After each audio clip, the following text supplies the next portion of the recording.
Welcome back, it's Embers.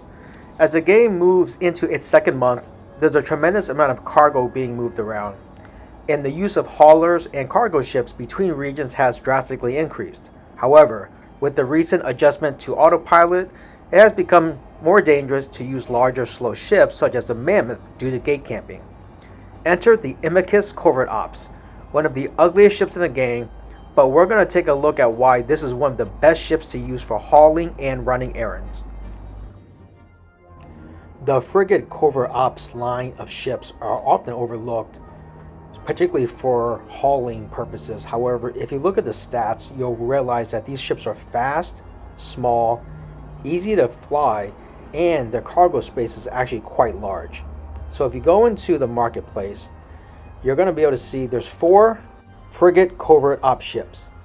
The best part is they are not expensive and they're easy to fly, and I'll show you in a minute. There are only 4 types of these ships, and if you click on the Imicus, they're not that expensive. It's about $8 million, and I believe the other ones are anywhere ranging between 6 to 8 million currently on the market. Now what's interesting is the cargo capacity is 1,500 with a 5% cargo hold capacity bonus. This is the same for all 3 ships except for the Imicus.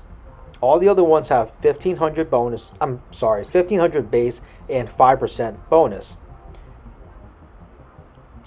Now, for the Imicus, however, it is a 1,500 base cargo hold capacity, but the bonus is 8%, and is based off of frigate command level, not advanced frigate command. So if you look at the skills, my frigate command is 5, which is easy to get, which means this ship is easy to fly and it's easy to take advantage of the 8% bonus.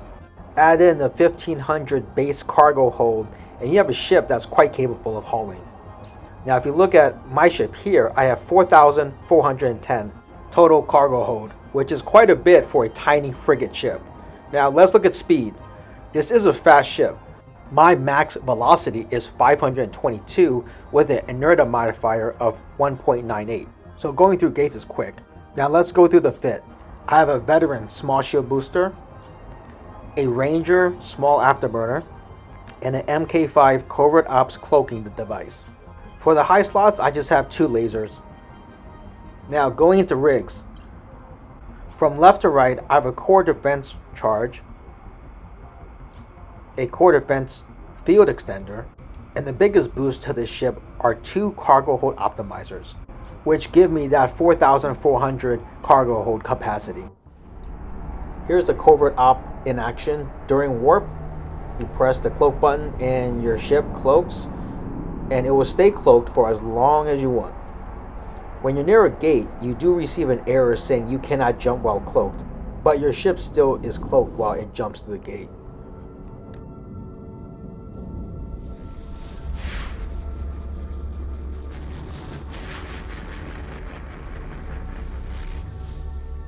On the other side of the gate, you are still cloaked, and you do begin to decloak before you start to warp to your next destination.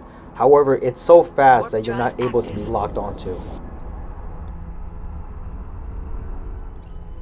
Lastly, here is the ship warping while cloaked in an area. So right now I'm going to a mining field. And when you land, as long as you are 2,000 feet away from any object, you stay cloaked. Great for surveillance or anything else. And now I'm going to go to a station. Now when you hit the station, you will typically decloak because you are within 2,000 feet when you stop warping. Apologize for the lag. Okay, so here you should decloak soon, or now, or there we go. And that's about it. Alright guys, thanks for watching. Post any comments or questions below, and I'll catch you in the next video. This is a post edit. I wanted to show you physically what was able to be stored in the Imicus. So I'm in my inventory now, and I'm going to move over some titanium. And this is how much fits. Hope this gives you a better idea of what you can hold in this ship. Alright guys, thanks for watching. I'll catch you later.